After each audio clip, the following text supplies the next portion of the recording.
OCH here in Gravette, and been practicing here now for approximately 5 months.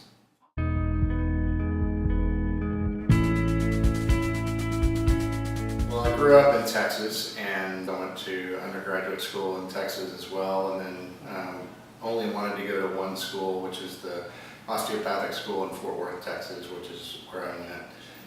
I've been practicing emergency medicine exclusively now for 11 and a half years, since 2007 or 6 actually, when I finished residency, and have practiced mostly just emergency medicine. Did some urgent care medicine as well.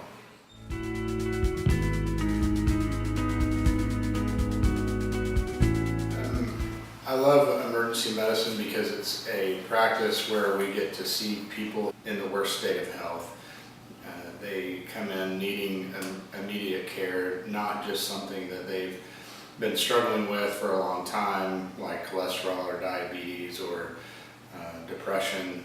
We help with all of those things as well in the emergency setting, but it's more where we have the opportunity to help people who need help immediately. And it's more what we do now, like a broken bone or a heart attack or a stroke or pneumonia or some critical illness that they have, that we can help get them towards health immediately instead of something that we have to deal with for a very long time.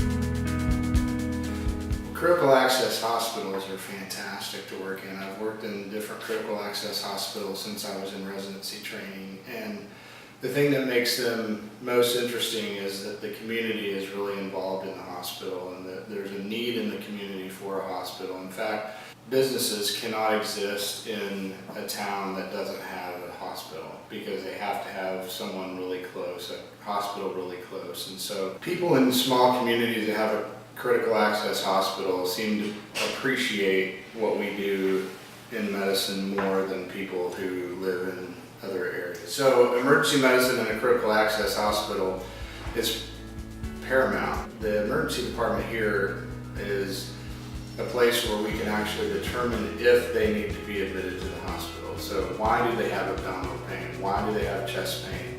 Is the numbness and tingling they're having because of a stroke, or is it because they slept in an awkward position last night? So we can do a lot of testing here in the emergency department that can't be done in the clinic setting. We can get immediate CT scans, we can get immediate lab work, we can get x-rays and other things that will help us determine what the cause of their illness is and move them towards the right place, whether it be going home with medication or being admitted to the hospital here or being transferred to a higher level of care in a nearby community. I think, here as well as in other places where the physicians who work here they have this conception that small town America, small critical access hospitals can't do anything, that we are unable to do what really needs to be done for the patient. And I have found that to be so untrue here at OCH. I want people in Gravette and Gentry and all the surrounding area that's closer to here than it is to places like Mercy and places like Bentonville. I would want them to know that we provide the same thing here in our emergency department as you can get other places, and the people who work here have as much experience in doing emergency medicine as those larger facilities. And you don't have to wait 3 hours in the waiting room most times. So we can get people in that much more quickly, and we can do all the testing that you need. And we think that we have the best thing going in this Northwest Arkansas community.